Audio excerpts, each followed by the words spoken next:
Everybody settle down. Everybody settle down, please. Everybody settle down. Good afternoon and welcome to the New York City Council hearings of the Committee on Education, jointly with Higher Education. At this time, can everybody please silence your cell phones? If you wish to testify, please go up to the sergeant's desk to fill out a testimony slip. Written testimony can be emailed to testimony@council.nyc.gov. Again, that is testimony@council.nyc.gov. At this time and going forward, no one is to approach the dais. I repeat, no one is to approach the dais. Chairs, we are ready to begin. Good afternoon. I'm Councilmember Eric Dinowitz, Chair of the Committee on Higher Education. Welcome to our joint hearing with the Committee on Education, chaired by Councilmember Rita Joseph. Today's oversight hearing is on the use of the New York State Seal of Biliteracy in DOE high schools and at CUNY. Additionally, we will be hearing two resolutions which I have sponsored and which express my views on the topic. Resolution 579 calls on the DOE to ensure that the Seal of Biliteracy is awarded in all New York City public high schools. And Resolution 580 calls on CUNY to ensure that all campuses award an appropriate number of college credits to students who earn the seal. I don't know if you could tell, but there's a big smile on my face as I'm giving my opening statement because the original work on these resolutions isn't from me. This was actually from two students that I had the honor of mentoring at Hunter College who are actually here today, who will actually give testimony a little later. And during the mentorship, we had discussed public policy that will benefit people of New York City. And we started talking about moving students beyond high-stakes exams, recognizing the rich diversity in New York City, and recognizing what it is we need in New York City. And that's where we started coming across the idea of the New York State Seal of Biliteracy. And through this process, they researched it. They actually drafted the two resolutions that are being heard today. And in fact, they drafted my remarks that I gave on the floor of the City Council during the stated meeting when I introduced it. So today is, I think, really about, of course, something exciting that could be exciting for New York City, but also about what a good education system does and what a good city does, and it uplifts very, very special, talented individuals in our city and makes sure that their voice is heard and that they can propose policy and make real change here in New York City.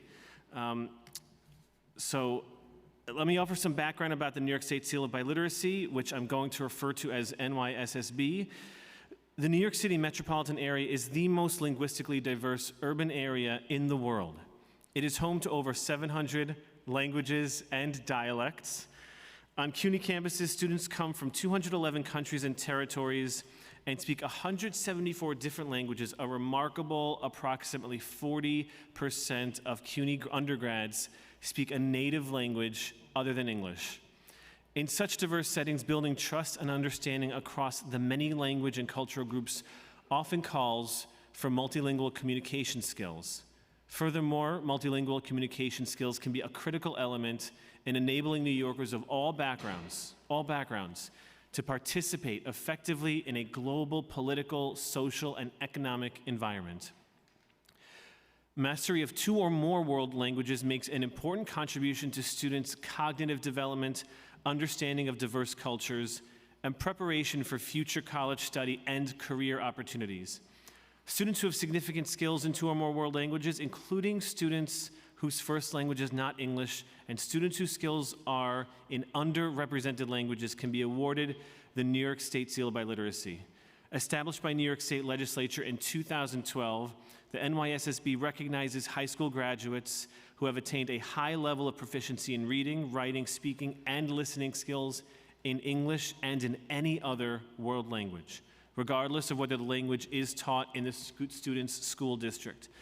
This makes it possible to support all students, including students from underrepresented communities, such as indigenous communities, whose language proficiency cannot be demonstrated through any available standardized tests.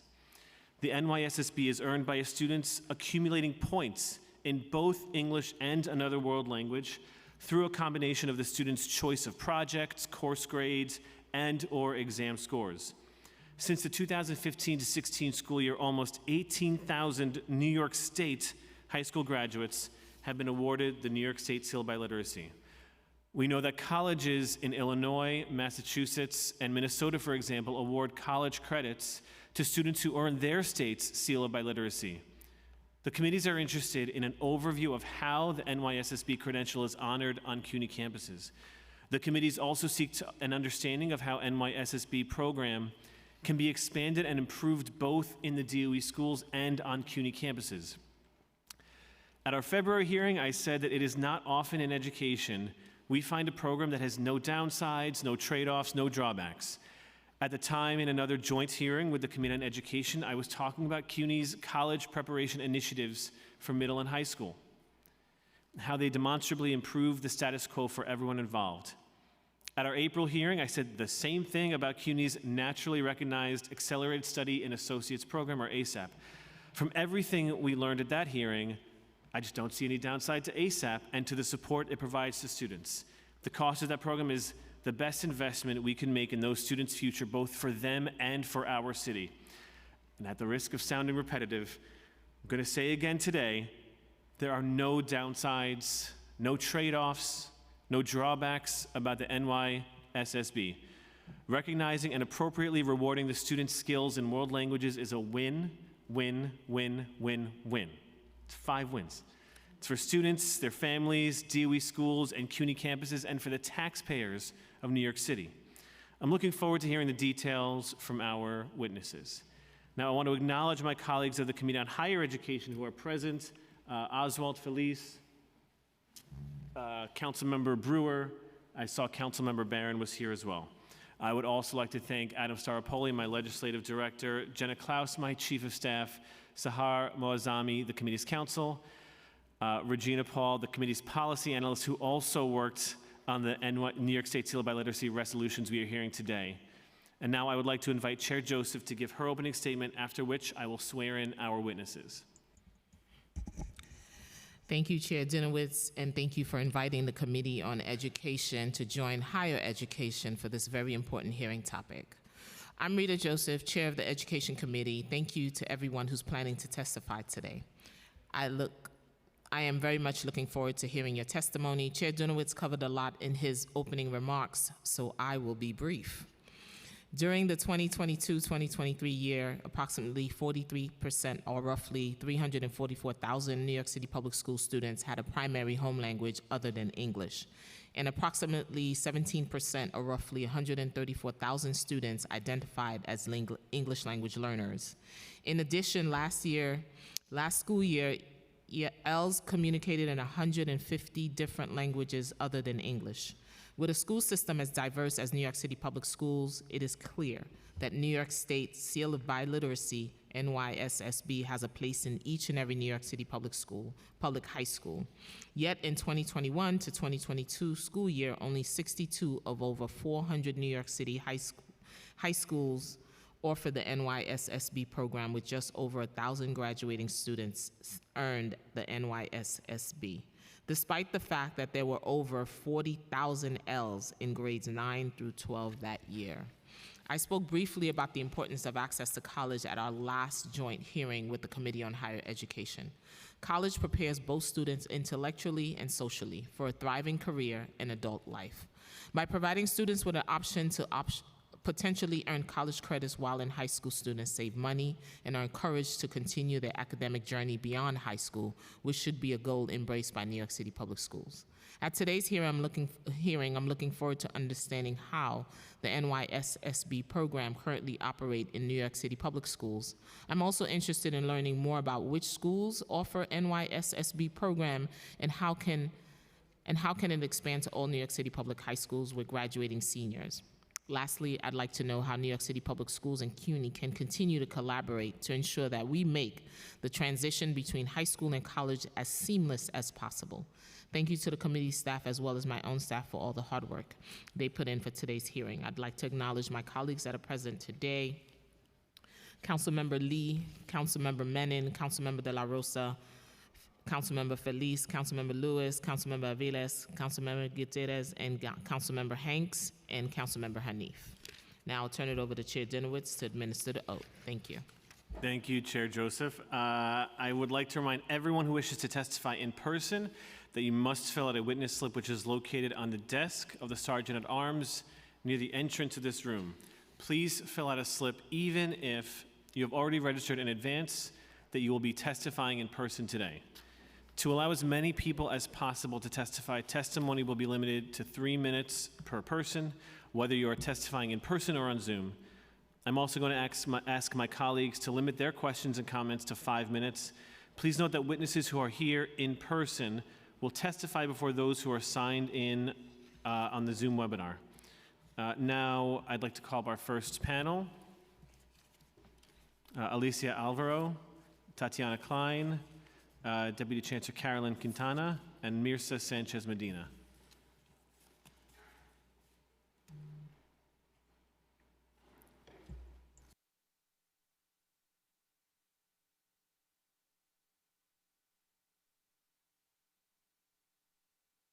I'd like to acknowledge Councilmember Ong.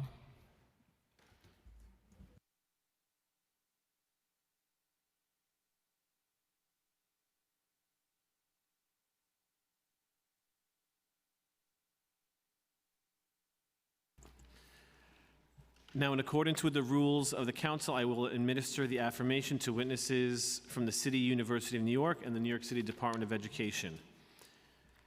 Please raise your right hand. Do you affirm to tell the truth, the whole truth, and nothing but the truth in your testimony before this committee, and to respond honestly to council members' questions? Thank you. As a reminder to all of our witnesses, please state your name prior to your testimony for the record.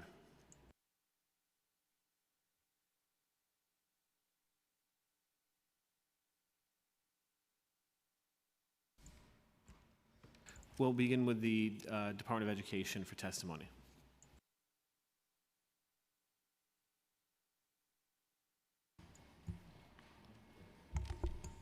Good afternoon.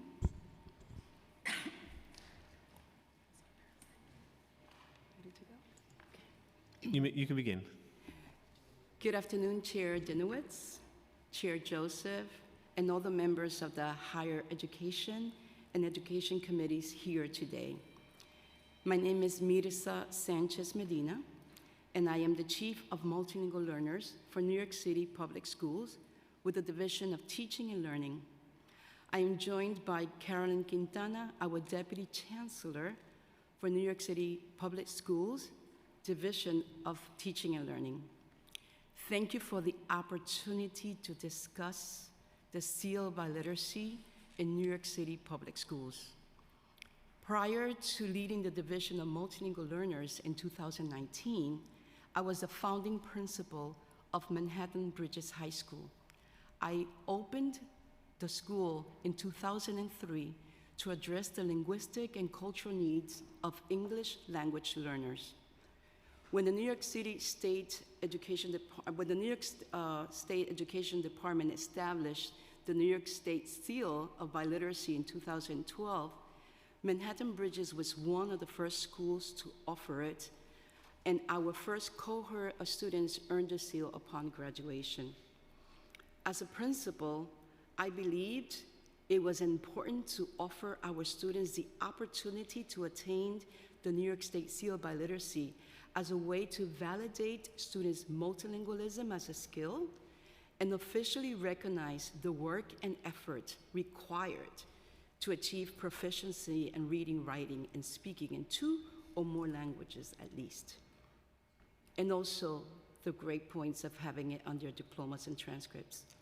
As the Chief of Multilingual Learners and being multilingual myself, I continue to believe that multilingualism is an asset.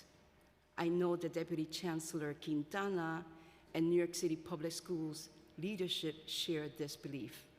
This is why we are committed to working toward creating pathways to multilingualism that every New York City public school student will be able to access that culminate in their ability to attain the seal.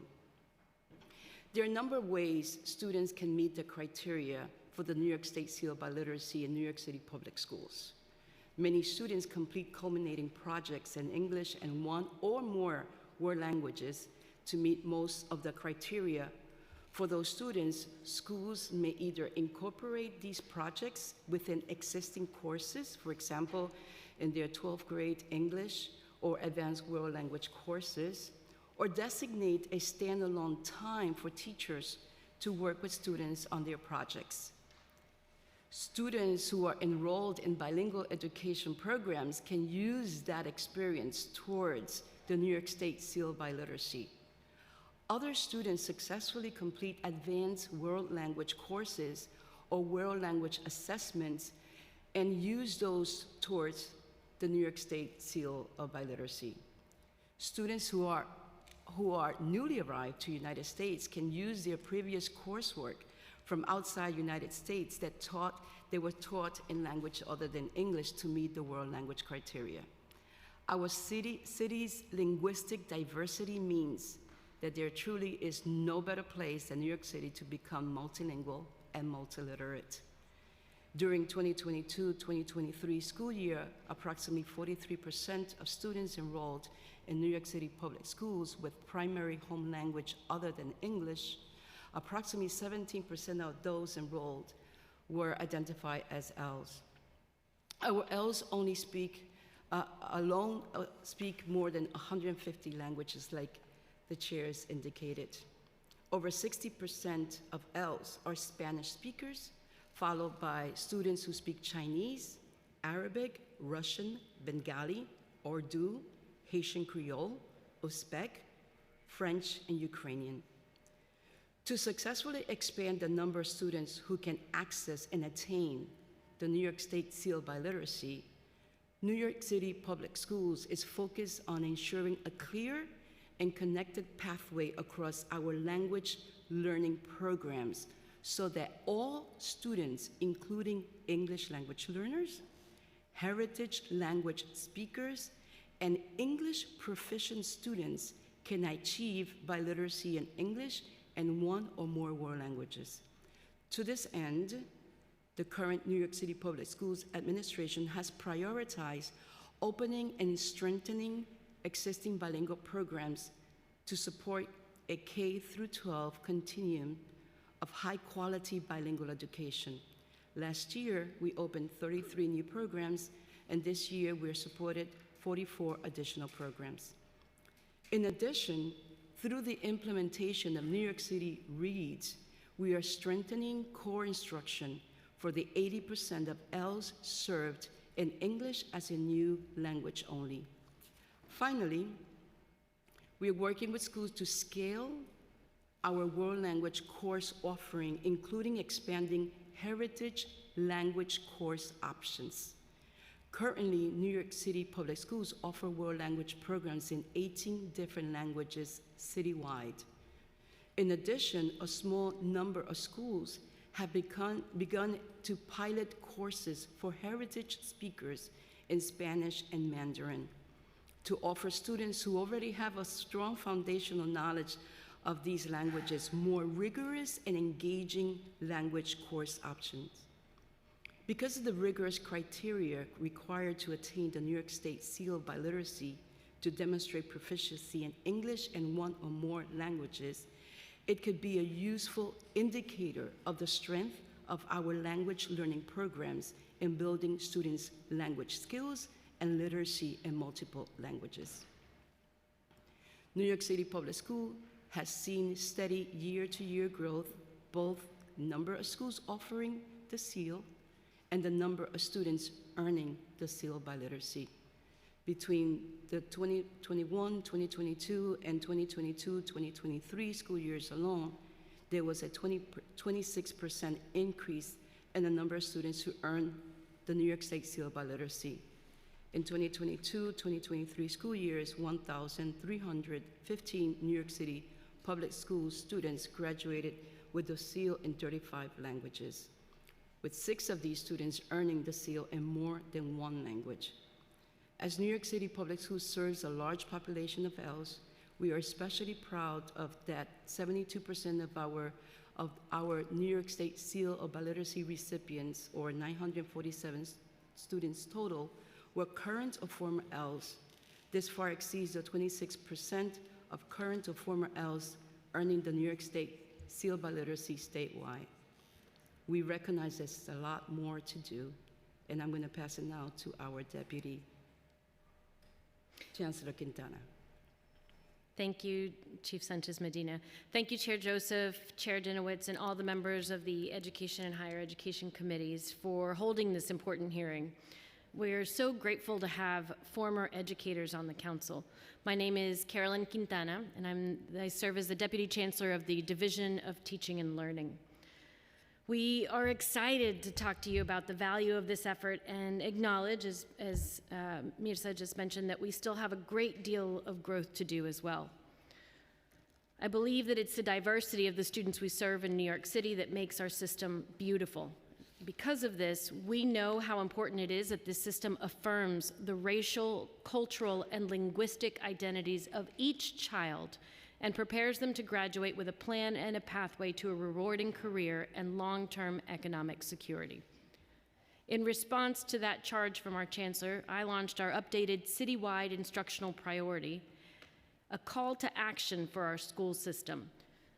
We've asked that every child have a high-quality academic experience that leads to deeper learning, and that includes our English language learners, our multilingual learners, and our immigrant students. How do we expect to do this? We believe we can achieve this kind of success if our teams focus in on our 3 levers. Number 1, schools will facilitate mastery of core academic skills and teachers will demonstrate content expertise.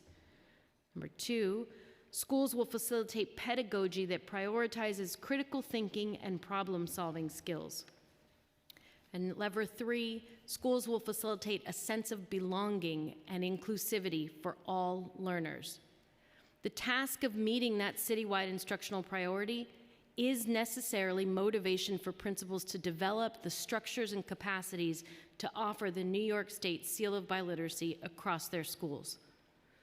While there are a number of ways for students to develop and demonstrate proficiency in 2 or more languages, including taking an advanced placement world language course and scoring a 4 or 5 on the exam, we believe that the New York State Seal of Biliteracy stands out as a comprehensive and official credential to recognize the hard work and effort that students put forth to achieve multilingualism and multiliteracy. We know we have more work to do to increase the number of students earning this distinction upon graduation, particularly our English language learners, and we are committed to growing the number of schools that offer the New York State Seal of Biliteracy, languages in which the New York State Seal of Biliteracy is offered, and students pursuing the New York State Seal of Biliteracy as part of their academic program, including English language learners and our monolingual students. To support these goals, we will continue to focus on collaborating with district teams to raise awareness about the New York State Seal of Biliteracy among school leaders, staff, students, and families, and supporting our English language learners in accessing and attaining the seal. We'll focus on coordinating with the New York State Education Department to ensure that schools have the resources, guidance, and support they need to offer the seal, and partnering with our colleagues at CUNY to explore diverse options to leverage students' work to attain the seal to support their success in their post-secondary studies. Once again, we appreciate the opportunity to speak with you about the New York State Seal of Biliteracy in New York City public schools. We look forward to answering any questions you have. Thank you. Thank you. Before moving on to CUNY, I want to acknowledge we've been joined by Council Members Stevens, Krishnan, and Sanchez.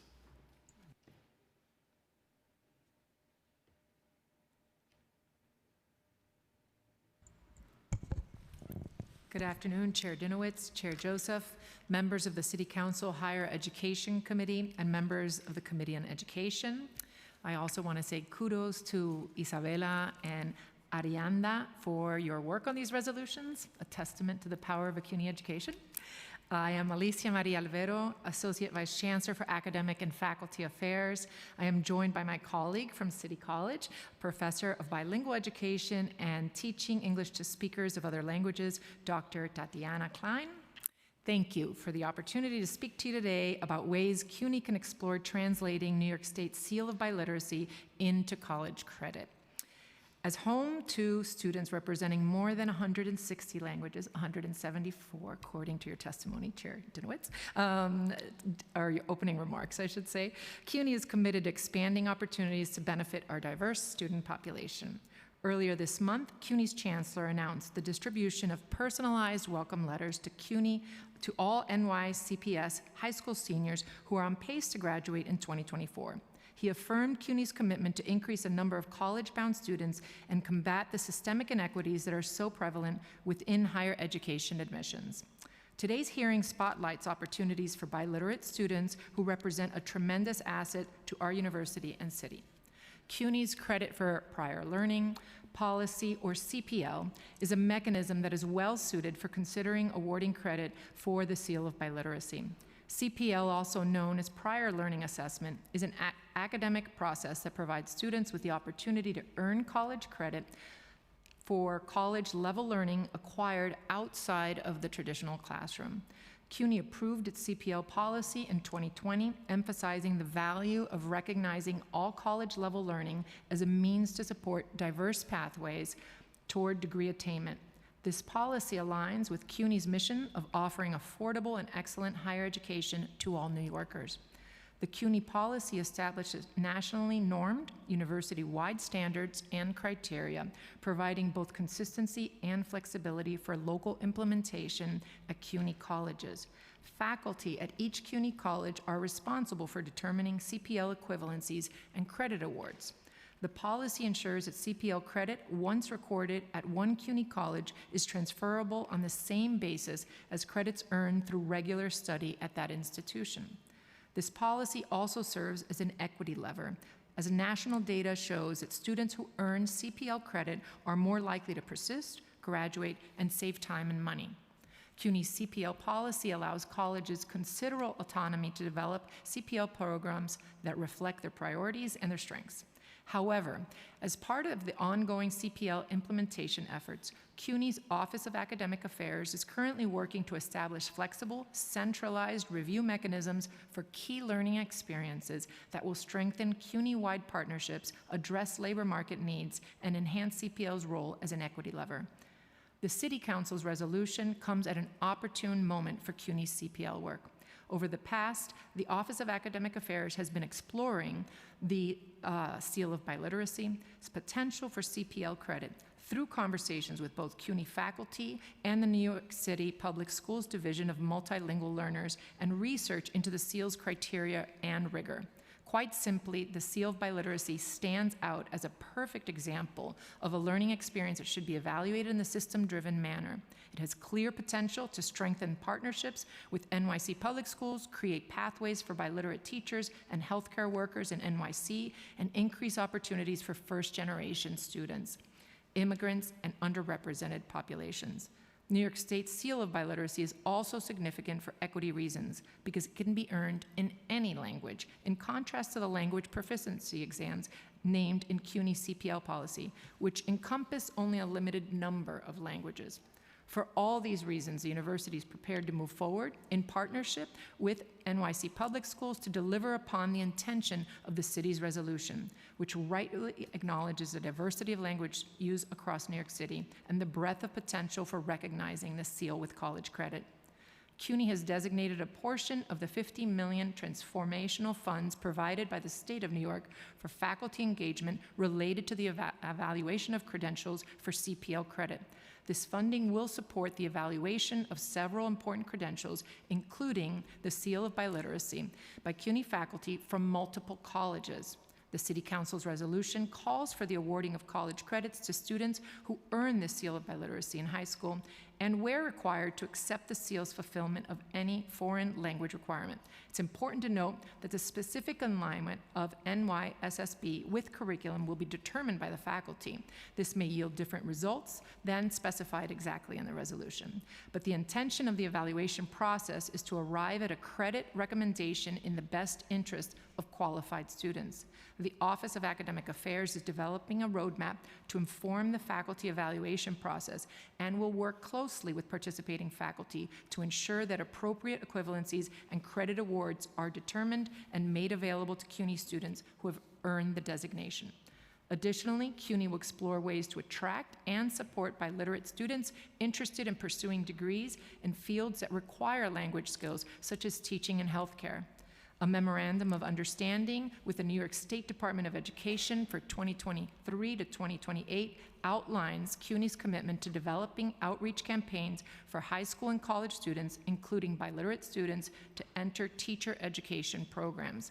CUNY will also use the evaluation of the Seal of Biliteracy as a stepping stone for a broader consideration of the Global Seal of Biliteracy, which is available to any individual, not just high school students, to demonstrate language proficiency, potentially offering more New Yorkers the opportunity to enter CUNY with CPL credit for language skills. Thank you for your attention and consideration. I will now pass things along to Professor Klein. Thank you, Vice Chancellor Alvaro. Dobry dzień. Good afternoon and buenos dias, Chair Dinowitz, Chair Joseph, and members of the Higher Education and Education Committees. My name is Tatiana Klein, and I greet you today in 3 languages: Russian, which is my home language; English, a language I learned as a child refugee to the United States; and Spanish, a language I started learning as an adult working in Honduras. These 3 languages and the cultures and places connected to them have all played a significant role in my life. They have also led me to my position as Professor of Bilingual Education and Teaching English to Speakers of Other Languages, TESOL, at CUNY's flagship college, the City College of New York.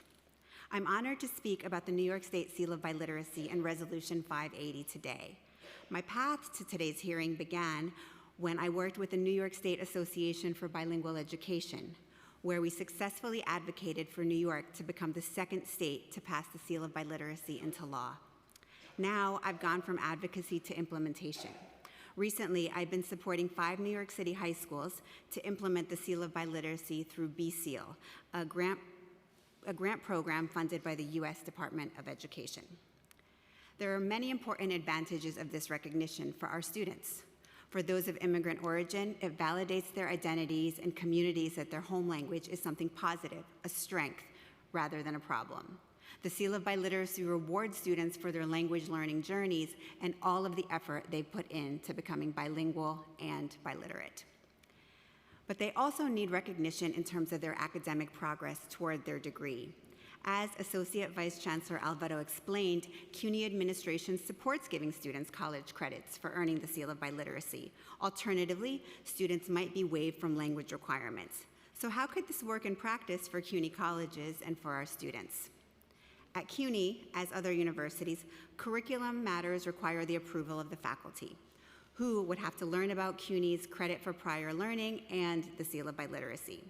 Once faculty have the information they need regarding the proposal, a transparent and consistent process for evaluating and awarding CUNY-wide credit could be adopted. Faculty involvement and input will ensure that the SEAL policy aligns with the instructional academic programs and curriculum and maintains the educational integrity of the offerings. Additionally, collaboration and communication between faculty and administration will be key to successfully implementing a system for accepting New York State Seal of Biliteracy college credits. If these steps are taken, we can then consider the impact of our students who are SEAL recipients. At my home institution of City College, our students have different world language requirements based on their areas of study. Whether they earn credit towards major requirements, toward elective credits, or are exempted from world language credits, students with the Seal of Biliteracy would have a head start in their program. It would also provide an avenue of financial relief as students work toward their undergraduate degree. The Seal of Biliteracy could open up opportunities students hadn't previously considered, such as the possibility of being a bilingual teacher. This would be especially useful given the fact that we continue to have a shortage of bilingual teachers. In general, the New York State Seal of Biliteracy highlights the importance of bilingualism and biliteracy and can bring students' attention that there are many careers where their language practices are needed. Spasiba y gracias por su tiempo. It is my pleasure to explore the ways that CUNY can strengthen the impact of the New York State Seal of Biliteracy and can help make New York City not only the Big Apple, but the big multilingual and multiliterate apple.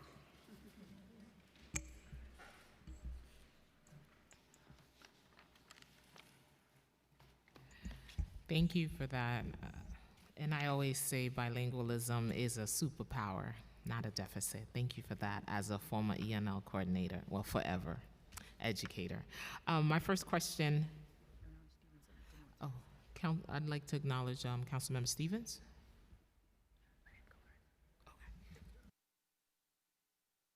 Okay. This is a double shout out. First of all, I'll say thank you. And since we're in this mode, gracias y spasiba. Did I do it right? Okay, great. So I was very nervous the whole time. So I'll start with CUNY. How many students come into CUNY with the Seal of Biliteracy? So unfortunately, we do not know. The information that we receive from the public schools, the data we receive on the students does not have an indicator to say which students earned the seal. Why? Well, I mean, is that something? I mean, I'm interested to know. There's a lot of data sharing between DOE and CUNY, and why is the Seal of Biliteracy not one of the data metrics that's included in the data sharing? I think that's an area of improvement for us, absolutely, and one that we are happy to partner with CUNY to talk a little bit more about. The seal currently is a state designation. It goes on a child's diploma, and so it's about having better data systems for us and thinking about how we actually do transcript transfers so that they receive that designation as part of the information that they receive as well. When you receive a diploma, do you know whether or not that student has a Regents seal on that diploma, whether or not it's a Regents diploma? yes. You do. Can you talk a little bit about the difference between the Regents is a seal? I had it on my diploma, I'm pretty sure. I think every high schooler had it, right? No? You had the... Okay, but that's information, but I assume that if that's information shared, but that's also a seal on the diploma, right? Yeah. Right. And so I guess the question are is, other seals that's a as seal that's shared, so seals can be shared, or data related to the seals can be shared. And so what differentiates a Regents seal from a New York State Seal by Literacy? That's not a question I feel prepared to answer, but it is one that I'm going to go back immediately and look into. And in particular, well, this is a very important one for us, right? Because we just talked about all the reasons that we want multilingualism to be an asset. We also have other seals, and now I'm wondering if CUNY even finds out about those, right? So certainly something I'm going to take back. If it's as easy as adjusting the way that we do transcript transfers to have that information on it, I'll make sure that we look into that right away. Yeah, I mean, it sounds like a very easy step to take in order to start the process of, and the testimony was wonderful, saying we do want to start valuing the seal of biliteracy along with other seals New York State provides. But that, I guess, leads to my next question. So it's along the same lines that I imagine that you give students either credit or waive certain core classes based on Regents scores. Do you do that at CUNY? I am not prepared to answer Okay. that question. I do not think so. AP credit, we do, but I am not certain that we do for Regents scores. So so let's talk about the AP credit. You give credit based on a 4 or 5 on an AP exam. Does that go through the CPL process as well? Yes. Okay.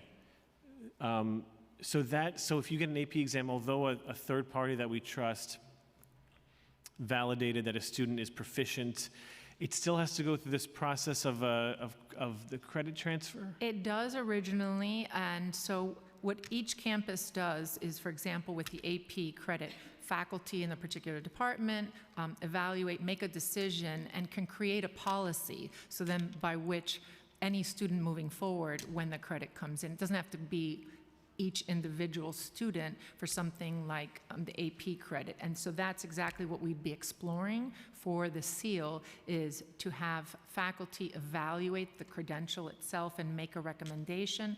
Once we have that recommendation made by the faculty at a particular college, they can make a decision that moving forward it's an automatic credit grant.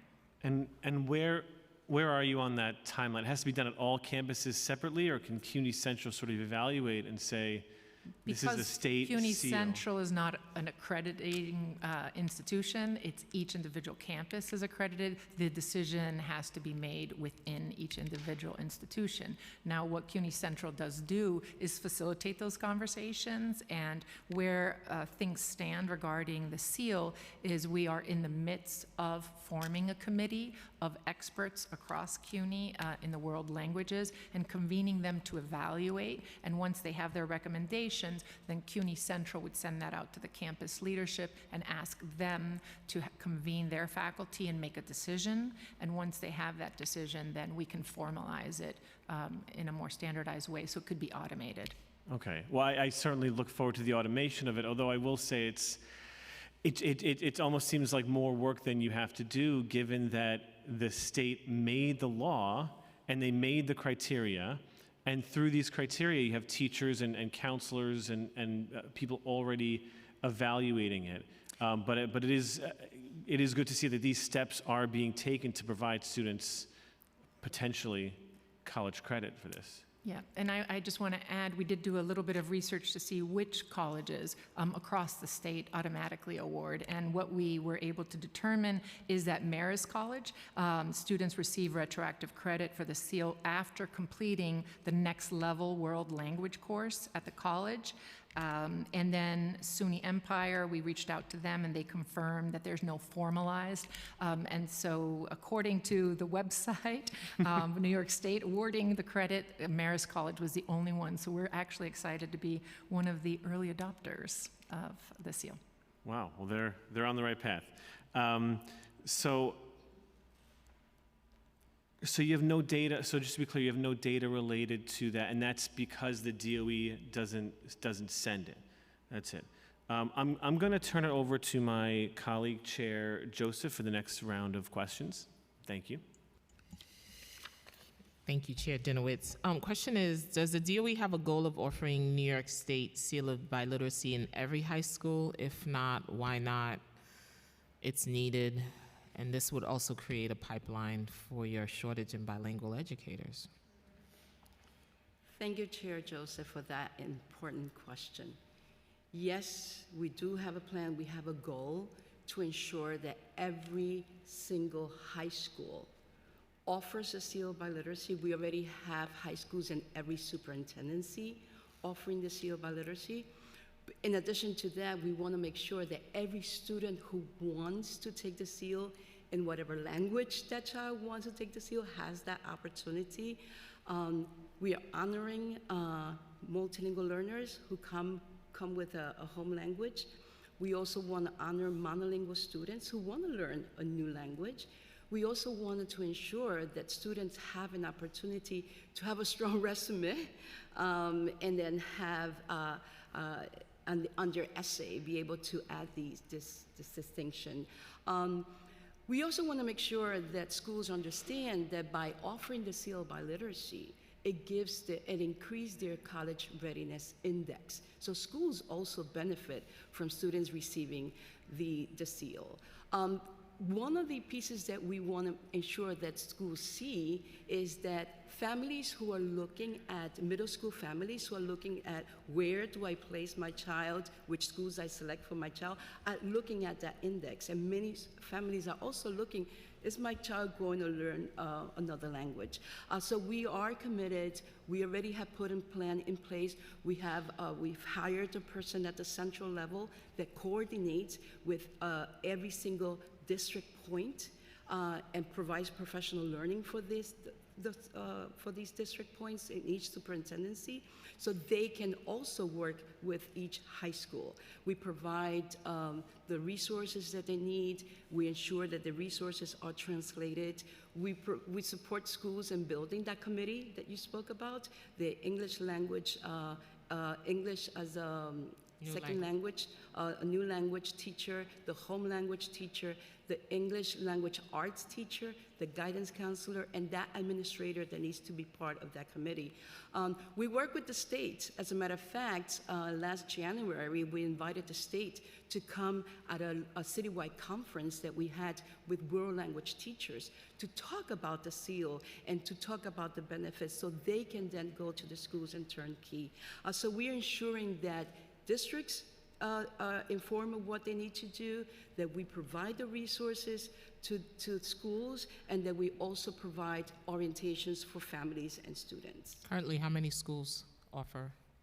Over 1,300 schools, and I think one of the things that stood out to us is that since we have moved from, right now it's an opt-in process, and when we moved from simply allowing schools to be informed and opt-in to actually having conversations with superintendents, to have the superintendents really encourage principals to opt in, we increased the number by 26%. And so this year, we're working very closely with superintendents to provide that kind of information. I was just at a meeting yesterday where I was able to share.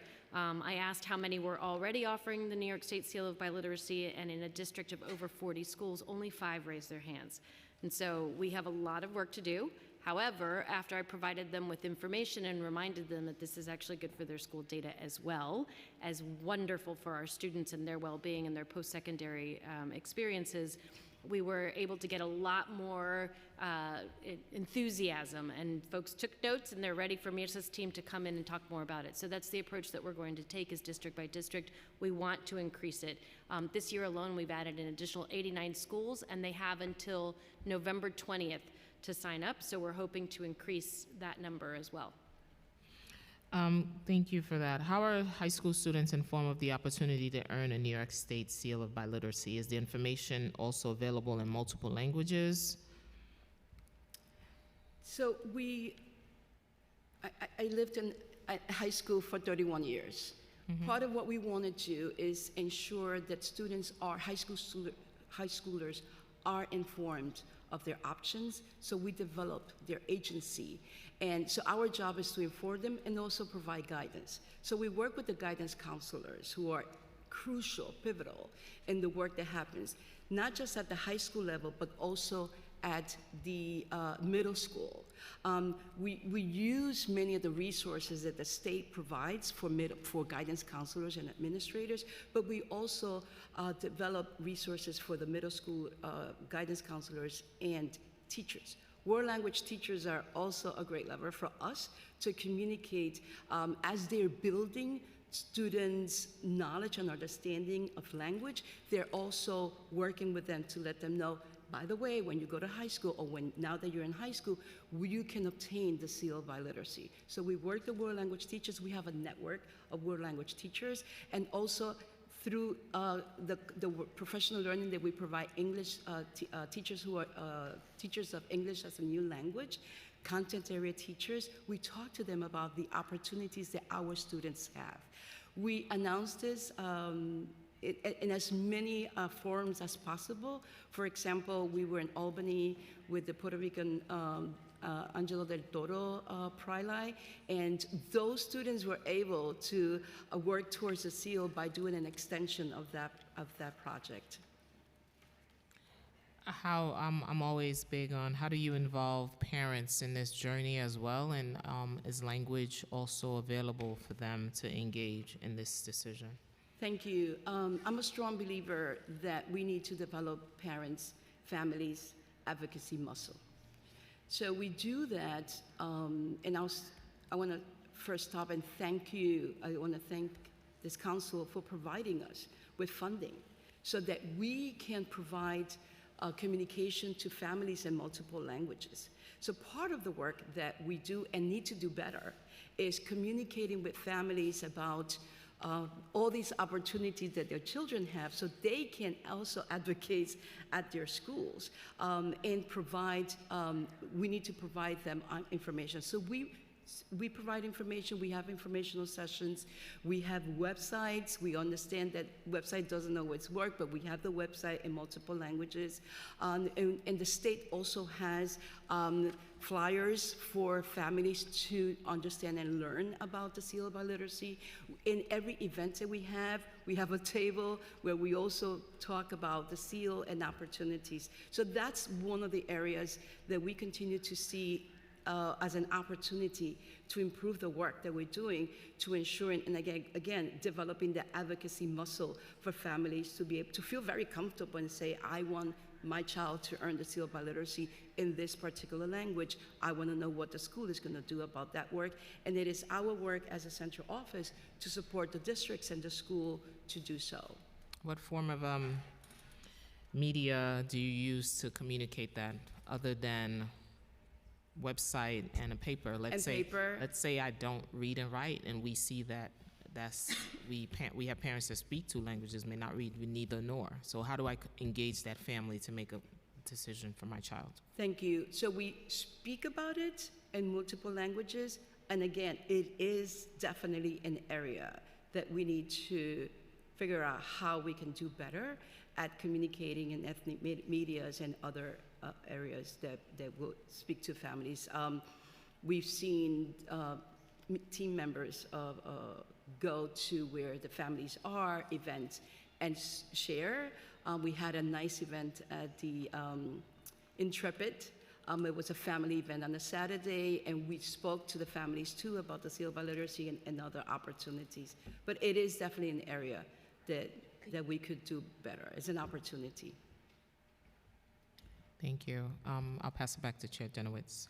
I just have like two more questions, and I want to turn it over to colleagues. I think we have at least two colleagues who have questions. I just want to get a little more into, I guess, the incentives. And one of the big things for students is CUNY granting credit, or in this case, not granting credit, but hopefully that changes soon. That would entice a student to pursue the Seal of Biliteracy. Are there other incentives that either CUNY or DOE is providing to students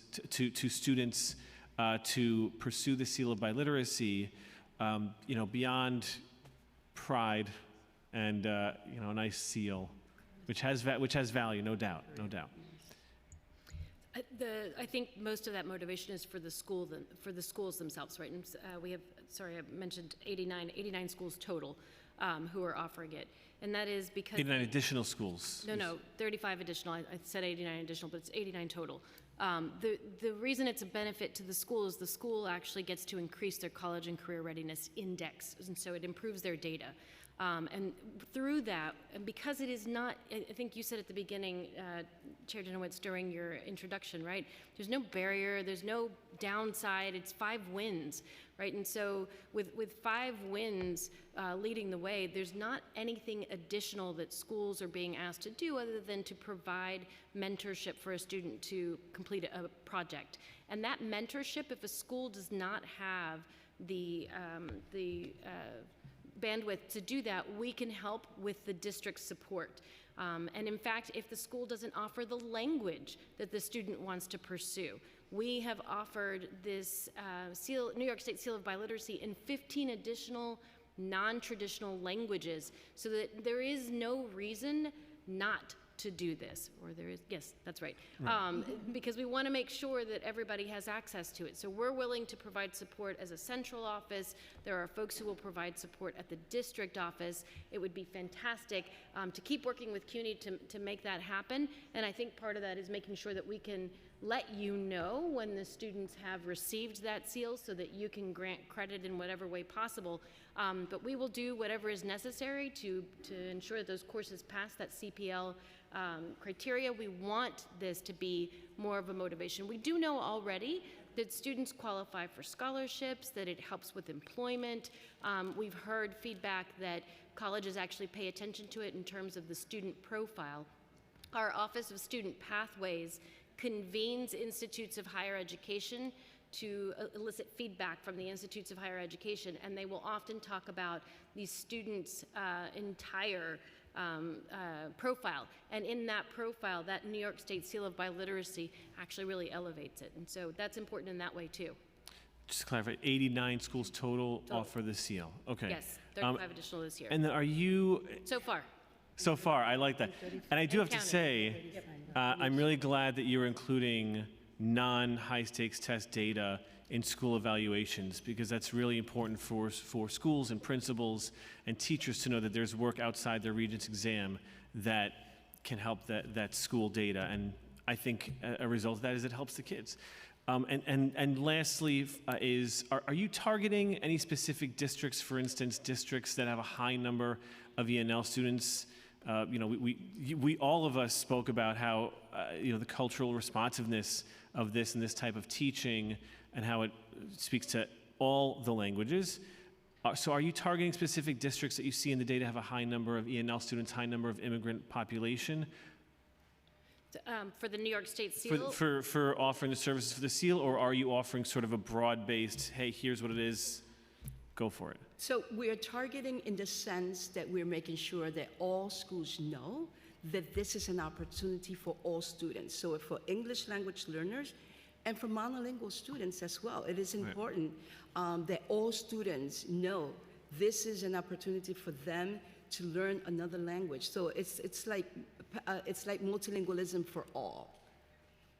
The one thing I will add to that, though, in Chief Sanchez Medina's testimony in the beginning, one of the things that was mentioned was coursework that students have taken in another language that qualifies according to the criteria the state has put forward can count for them as well. And so it's important for us to consider our newly arrived New Yorkers often come with a foot in the door. And so why not take advantage of that as a school to be able to help move them forward in those ways? Thank you. I want to call on council members for questions. First is Council Member Hanif. Thank you, Chairs Dinowitz and Joseph, and thank you so much for being here. This is one of my favorite topics. I'm a huge fan and supporter of the Seal of Biliteracy. I grew up speaking Bangla at home and traveled to Bangladesh to learn how to read and write the language. And now, as we're seeing the emergence of Bangladeshis as one of the fastest growing Asian ethnic communities, more and more of first generation kids are learning the language, but also we've got programs, cultural institutions that are setting up space to be able to learn our mother tongue. And also earlier this year, I visited Hillcrest High School, where I met with the Bangladeshi students who earned a Seal of Biliteracy, and it was very inspiring. I went in time for the celebration of our Mother Language Day, which is February 21st annually, and so for them to see a council member who has gone on to using our language to do good and transformative work in our city is very, very important. So I would love to know two things. One, what languages are offered for the Seal of Biliteracy? And then for our friends at CUNY, could you share what career pathways exist for students who are going into the language pipeline, of course, aside from faculty, which is incredibly important, and of course, language preservation work and archival work is important, as we know that many languages are at risk of being extinct or completely lost. But are we also doing work to share that there's a pipeline for languages spoken, and we have agencies here like Moya who are hiring language access specialists, that this is a field that can be a very enriching career. Thank you.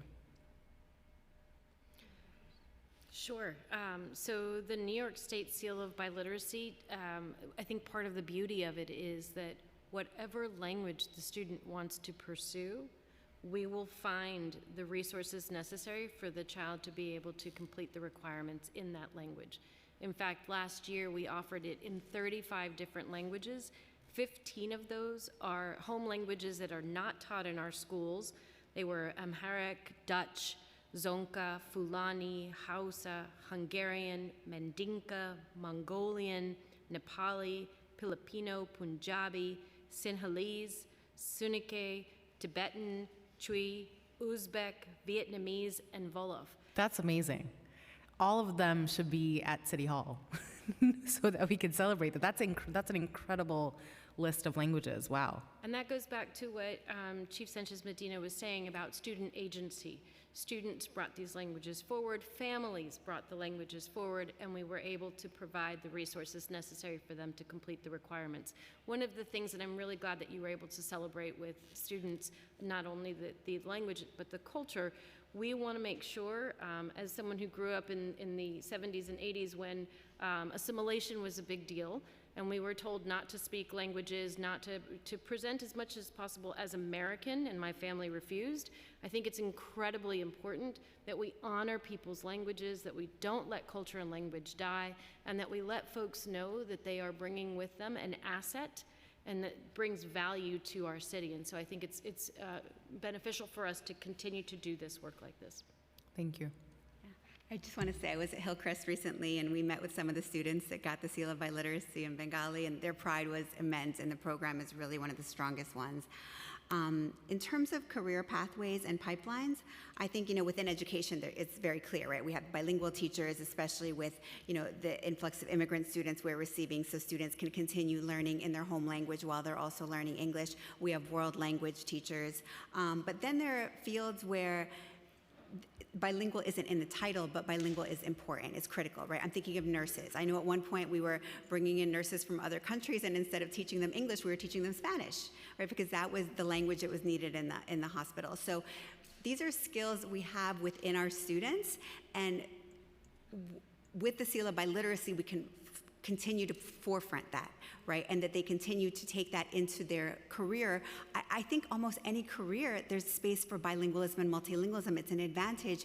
And what I would say is English is no longer enough, right? So in almost any career. Of course, translation is important. Not just translating word for word, but being a cultural ambassador and a cultural broker.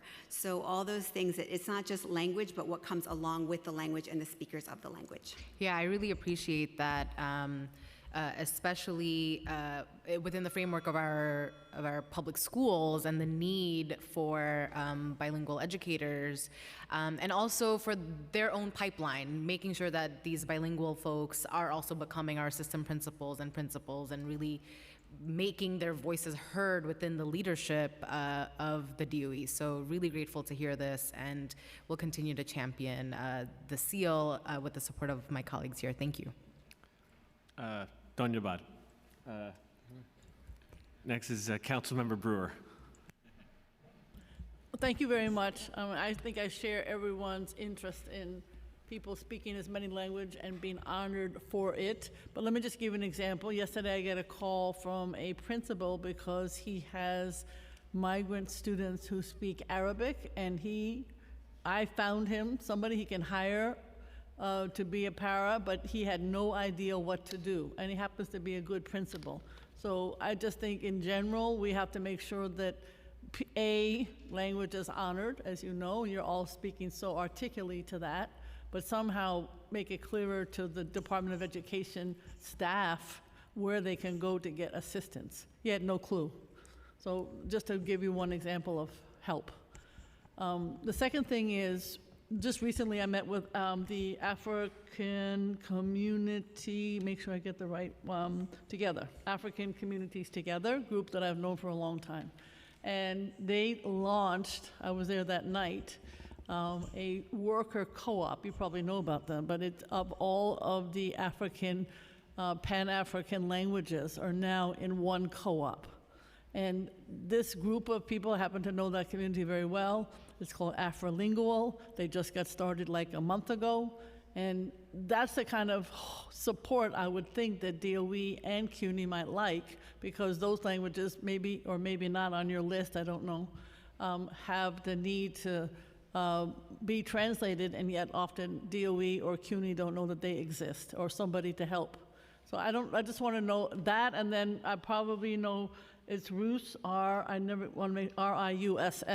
same group of many different Spanish speaking. You know, it's not just one type, as you know. So the issue is, again, they're both doing the same thing. It's worker-related, it's experts coming together. So I'm just wondering, my question is very simply, how do you, CUNY and DOE, reach out to some of these organizations that are helping to literally do the same thing you're doing, which is spread the word that language is important and we need to honor it? I'll start. Thank you for that question. We do partner with organizations, and they actually help us with lower incident languages. For example, the National African Language Resource Center, we partner with them. And we will look at the other ones that you mentioned. It's extremely important. Part of the work that we do is that we provide resources to schools on how to work with our New Yorkers. We provide information from the intake to placement to programming students to organizing their schools around working with new migrants and working with students who are learning a new language. Teachers they need to hire, they can ask for us to revise their funding and all of the supports that they need. We do this normally through the superintendents, but principals can directly contact us to ensure that they have all the supports that they need. As a principal of an all ELL school, I know how important it is for schools to have those systems of support in place, and also to work with all teachers who are going to work with those students to ensure that the instruction happens. So later I would like to have that information so I can support that principal directly. I don't know if you want to add something. The support also happens at the district level. So the superintendent's office is designed to provide all of those principals with support. So we've been working very closely with each superintendent's office to provide them with resources, with training. What's wonderful is that about the organization as well is that it's not just the Division of Multilingual Learners who is providing these kinds of supports. The Office of School and Youth Development, particularly for those students in temporary housing, are offering workshops through superintendencies where they're convening groups of principals to talk about ways to welcome our newest New Yorkers, recognizing that many of our schools were not used to having English language learners, and so we're providing supports on what that looks like both in terms of the environment and in terms of those pedagogical practices that teachers will need in their schools. Principals should always reach out to their superintendent's office first, and then we can absolutely provide They that call me first. The second question Well, that's quickly. great. Yeah, well, sometimes. The other quick is social workers. There are, we need social emotional. I'm a big supporter of social workers. I can't get DOE, however, to get there because lots of times the social workers do speak multi-languages, particularly if they come, for instance, from Hunter or some of the other CUNY campuses. But there's always the challenge of having enough social worker students because then you can have that multi-language opportunity. I'm just telling you, it's often a barrier to get DOE to support the opportunities to be supervised in order to get the students who are multilingual. Maybe you don't know that, but I'm telling you we're having troubles. You got to find other places, if I may suggest, even though all the good things you're doing, to get the language into the schools. Because even though you're telling the superintendents and telling the principals, it is not filtering down. May I say that? Thank you. Councilmember Avila. Oh, we've been joined by Councilmember Lincoln Ressler. Welcome. Councilmember Aviles. Thank you, chairs, and thank you all for this important hearing and the work that you're doing. Obviously, I think we have a lot of cheerleaders in the room underscoring how important this work is. And I guess I just recently, a parent in my district was asking very specifically around the local high school whether there were actually bilingual program pathway programs for these children exactly to be able to do this work and to introduce them beyond just like having maybe a bilingual teacher, but to making them clearly aware that this is a career that they are well positioned to move into. So I guess I was curious, beyond the seal, if DOE is also engaging in a very explicit programming for students to inform them about these career pathways. And I would add absolutely education, absolutely healthcare, and absolutely government. In my district office, we actually conduct zero business in English. My English happens here in City Hall. In the community, 100% of my staff are doing Spanish, Mandarin, Russian, whatever, French, all day long. So add government to that list because we absolutely need these students. So I'd like to hear about the particular programs around introducing these pathways for bilingual students, and also would love to know what, if any, schools in my district have the seal, are pursuing the seal, and then more specifically, you mentioned resources are provided, but I'd like to hear more specifically, like, what are the resource allocations to make sure that this grows and meets those targets? And then are schools, in addition to being provided with like PD and that kind of broad support, are they getting additional resources to make sure that there is someone who is really dedicated to moving things forward and not just an additional thing to their 50 million hour day? So thank you.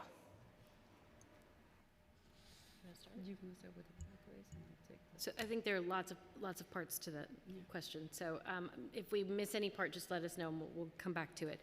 I heard you ask about resources and what we do to support schools so that they can provide this pathway, or this, rather the New York State Seal of Biliteracy.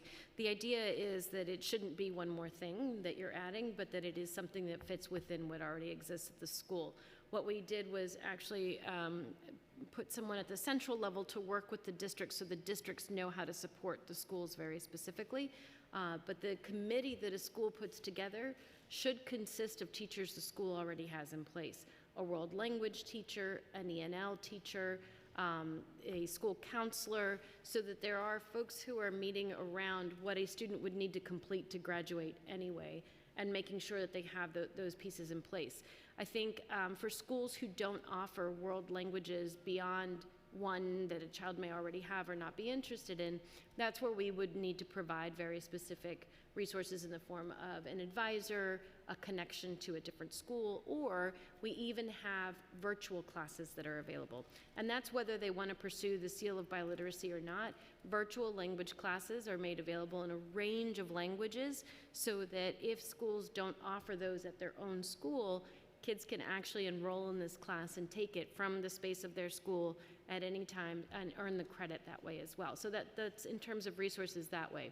We know that some schools have actually put together pots of funding to offer the committees additional funding, essentially what we call overtime, right? But procession funds to do that kind of work and put together entire plans for their students. It's not a requirement for it, and certainly if schools can do it, it's a good use to motivate teachers to be part of that process and engage more students in that work.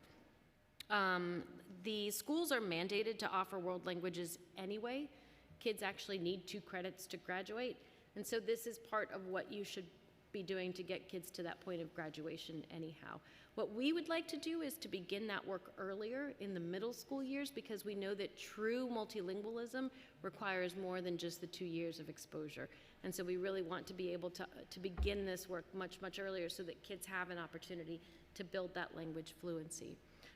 As far as pathways, I'll let you answer some of that, and I think maybe even talking a little bit about PriLab. Yeah, and before you jump into that, if in terms of the procession, where schools are able to do that, of course, the immediate thing I hear is there's an equity issue there, and there are families who can't do that. How does DOE ensure that there is equity inserted into this whole equation, and that those schools that maybe can't do additional procession or can't fundraise outside because they don't have the networks, how do we make sure that they get the support they need? So the support is offered from the central and the district office regardless. So the inequity shouldn't exist there except as an incentive, right? Otherwise, again, the the world language is a requirement across all schools. The committee is a committee made up of people who already work in the school, and certainly could be done as part of their Circular 6 or as part of a different professional period. And so there are ways that a school can do that without requiring additional funding. I go back to what Councilmember Dinowitz had said, that was there is no barrier, there's no reason not to, and in fact, all it does is really increase the data or improve the data of a school anyhow. So that shouldn't be a barrier to that, particularly because we want schools that have large percentages of students who are coming in from other places who speak another language, and they're often students of color. We absolutely want to make sure that regardless of geography, of demographics, that you have the opportunity to pursue. Right, so no barrier to entry, but potentially, if growth or wanting to do more than that, that's where. So we support the schools to really think about how can we do this. Sometimes you have to see different perspectives and also visit other schools in terms of what do other schools do to ensure that they have this program and offer other courses that they might not offer there, but how do we ensure that the students are able to take the coursework? You mentioned the piece about pathways, and the Office of Pathways is working very diligently to ensure that there are pathways for teachers. And part of this work, we're trying to we're working and partnering even more in terms of the Seal of Biliteracy to ensure that these students that are earning the Seal of Biliteracy see a pathway to becoming bilingual teachers as well. I will add, I was a bilingual teacher recruited from Puerto Rico to come here to New York City to be a chemistry bilingual teacher. And I always ask the question, why go so far to find a teacher? And that's part what drives me. I want to make sure that as many teachers that we can produce in New York City, we're able to do that. Yeah, no, thank you. This parent, in fact, put together a workshop herself in this new high school for all these children that are bilingual to make sure they're getting explicitly asked and shown those opportunities. That's fantastic, and I'll take that actually as feedback, as additional work for us to do, is to really emphasize that if the pathway is available, whether it's in technology or nursing or the current pathways that exist, that we have it available with bilingual options. And so I appreciate that, and we'll see in what ways we can think about, or we can actually begin to develop those opportunities. The one thing that Mirza had mentioned, since you mentioned government, was PRILI. I don't know if you want to talk a little bit more about that, because that is an absolute. So we have the Puerto Rican Hispanic Institute, where, and I probably butchered the order of the words, that our students study for 6 months government and parliament and everything that happens in these chambers and at Albany. And one of the learnings for us was, because we had so many students who already speak are multilingual, we decided to add an extension to their project so they too graduate with the Seal of Biliteracy. And we're doing that even more. That's one of the learnings we received. And also, obviously, add the Seal of Civics. So we're looking at what are the multiple ways to ensure that our students are receiving what they need to be successful. Yeah, that's exciting. Thank you so much. And I'd love to know which schools in my district are participating in the Seal, so I can follow up with you. Yeah. I would love to know that the school that you mentioned, so we can follow up with the school and that parent. So. Yes, thank you. Gracias, concejal. I'll end with one more question, which is alluding to what Councilmember Brewer said before. Everyone here recognizes the value of being multilingual, especially now, especially with everything going on in our city right now. And you are a city agency. Do you work with or communicate with other city agencies and express to them what this seal is, letting, small business services know, or letting any of our agencies know that when you see a kid with this seal on their diploma, with this on their resume, that it means that they have undergone, a rigorous assessment process, and you can count on them to speak really any language that they say they speak with their certification, with their seal? Not officially. We've only done that with institutes of higher education, not with city agencies, but I think that that is really good feedback and that it is an easy thing for us to do, to reach out to those, well, sometimes easy, but. Easy made me laugh. Right, but how do we begin to promote what that means and what the seal actually stands for? So I appreciate that, and I wonder if we can start to, yep, do you want to say something else? No, I completely agree. But I think one of the main points is that without data sharing with CUNY, it's really tough not just to provide credits and value, other forms of value for the students themselves, but to really evaluate the effectiveness of the Seal of Biliteracy and the impact it has on student achievement in CUNY. But once that data is shared, which should be done, could be done, I imagine, very easily, probably more easily than contacting the other city agencies, in fact. Once that's done, I think you'll able to have a much better grasp on how valuable this seal really can be for our city, for our students, and really provide them with something tangible like college credit for earning this seal.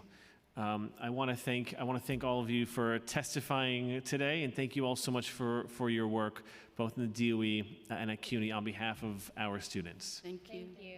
And we left a sticker around to support the seal. Oh yes, I was told I'm now your. Everyone take one. Thank you. By the way, every hearing I say, CUNY, how come you don't advertise better?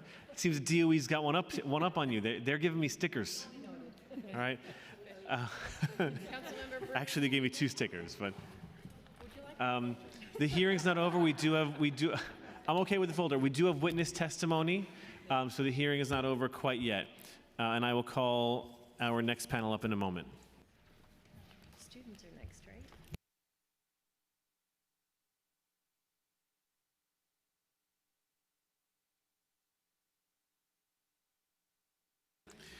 Before I call up the next panel, I will remind everyone here that if you want to testify, go to the back table and fill out a slip to testify.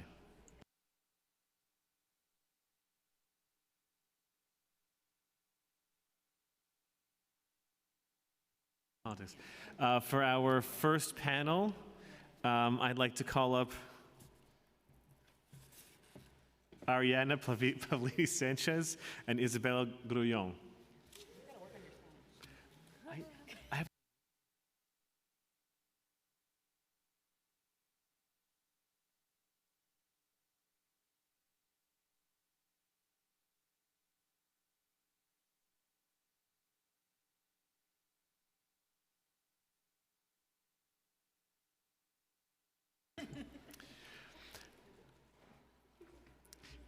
You may begin when ready, and make sure the microphone's on before you begin your testimony. And of course, please state your name for the record before you begin your testimony. Buenas tardes a todos. Hi everyone, my name is Isabella Grullon and I'm here to urge for the implementation of the 2 resolutions as a graduate of New York City Public High School and also as a CUNY Hunter College student. And walking around in New York City, I'm sure it's not hard to tell for most of you that we live in a city with great diversity. And like the chair said, according to the NewYorkCity.gov and studies, there are over 700 languages and dialects spoken across the city. And in order for us to build trust across these many different communities and diverse communities, it is critical for us to promote multilingual skills in our education system. New York City public high schools that have AP and IB only offer 10 languages at most. That is 690 languages and dialects that students cannot receive fluency recognition for. Our diverse city does not fit the rigid box of 10 languages and is doing a disservice to our communities if we do not fully enforce the seal and promote multilingual skills. Standardized testing is also holding back our city from breaking cultural barriers and best serving New Yorkers, and the seal offers students an opportunity to learn and conduct a project, volunteer work, to work with communities, and also build a connection that they can't with a standardized test. But for the full promotion of multilingual communication, it is critical for CUNY to offer college credit to students who earn the seal to incentivize bilingual skills. And through my research, I found it shocking to find that Illinois offers college credit for students with the seal, but not CUNY, one of the most diverse higher education institutions in the world, and that serves the backbone of the city, immigrants. And as an English and Spanish speaker in this program would have, if it was implemented when I was a student in high school, this would have helped me tremendously and helped me be a more competitive candidate when applying for college and also internships, and I could have received college credit. And at CUNY, there are over 174 languages spoken across our campuses, and as a student, I am aware that there's a common story amongst most of our CUNY students who work and they take classes, and they struggle to graduate on time. And if CUNY were to offer college credit for the seal, it can expand opportunities for students and also save students time and money in their academic career. And at this time, with the influx of migrants entering the city, it is clear there is a lack of multilingual speakers to best serve these individuals. And I urge for the implementation of these policies because it is time New York City honors the diversity of our students and better serves our multilingual communities. Thank you. All right, hello everyone. My name is Ariadna Pavlidis Sanchez, and I'm a junior at CUNY Hunter College studying public health and education policy. I'm grateful for the opportunity to speak at this hearing to discuss two important resolutions on the seal of biliteracy.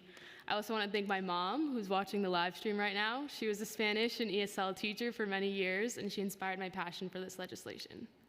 Like many students across the city, I am a daughter of immigrants. I'm proudly multilingual and am fluent in both Spanish and Greek.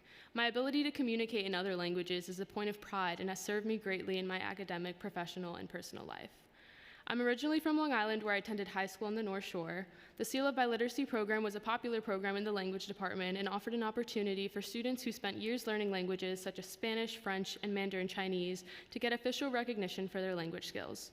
Through class presentations and projects, students were able to verify their literacy in a language besides English and in turn receive official academic credit for it. While this program was incredible for the hardworking language students, the district was home to few heritage bilingual students. In a city and public school system such as New York City, the most linguistically diverse city in the world, the implementation of the Seal of Biliteracy program in public schools would be an opportunity to place tangible academic value on a skill that most New York City public students already come in with. Students will also be able to further engage with their communities using their language skills. Providing college credit for these students will only further this notion. Once young New Yorkers enter the workforce, employers can more easily verify a potential employee's biliteracy, which will allow businesses to better serve clients and customers, affirm the value of diversity, and make our students more competitive candidates for these jobs. I urge the Council to pass and fully implement these resolutions to honor the rich diversity of our city and empower students to be proud of the languages they speak at home. Thank you. Efaristo and gracias. I want to touch on a couple of things that came up in your testimony.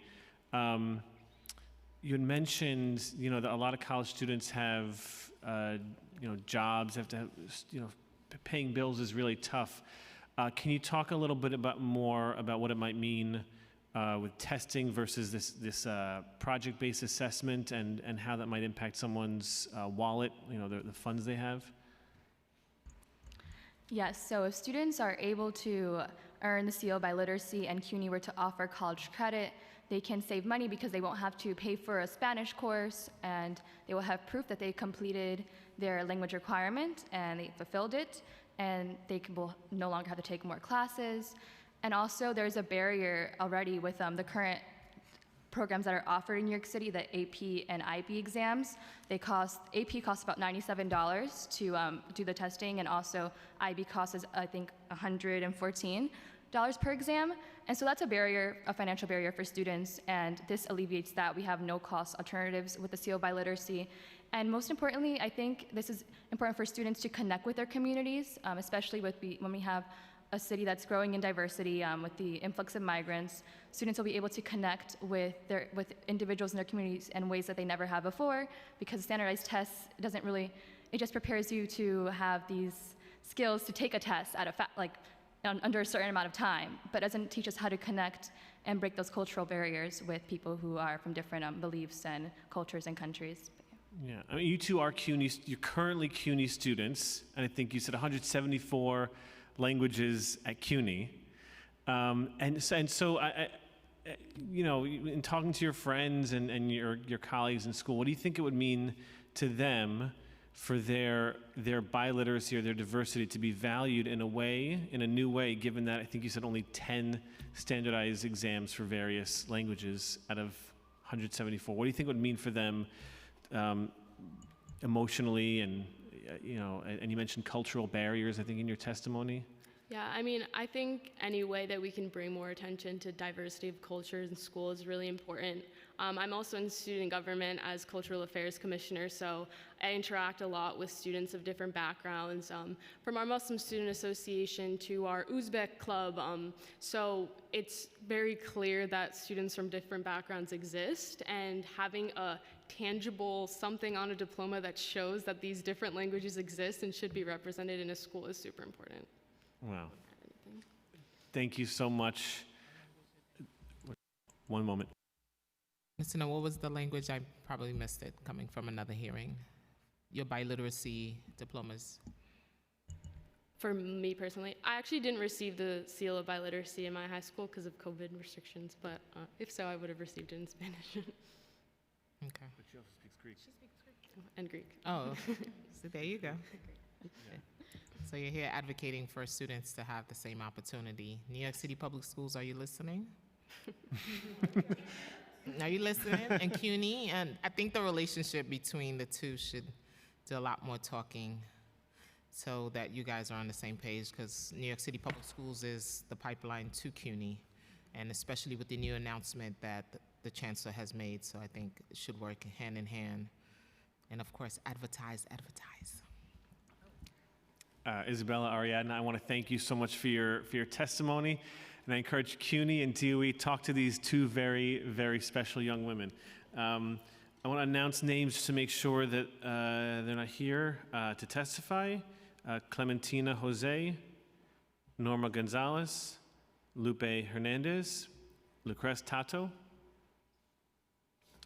Is there anyone on Zoom that we may have missed? If you are on Zoom, please use the raise hand function.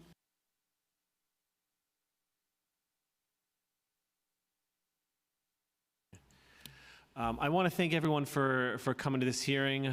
Biliteracy, being multilingual, is so critically important for the development of students, but also for the development of our city. And recognizing that with the seal of biliteracy and providing real incentives from CUNY in order to ensure that our students engage in the seal of biliteracy is critically important for their future and for the future of our city. This hearing is adjourned.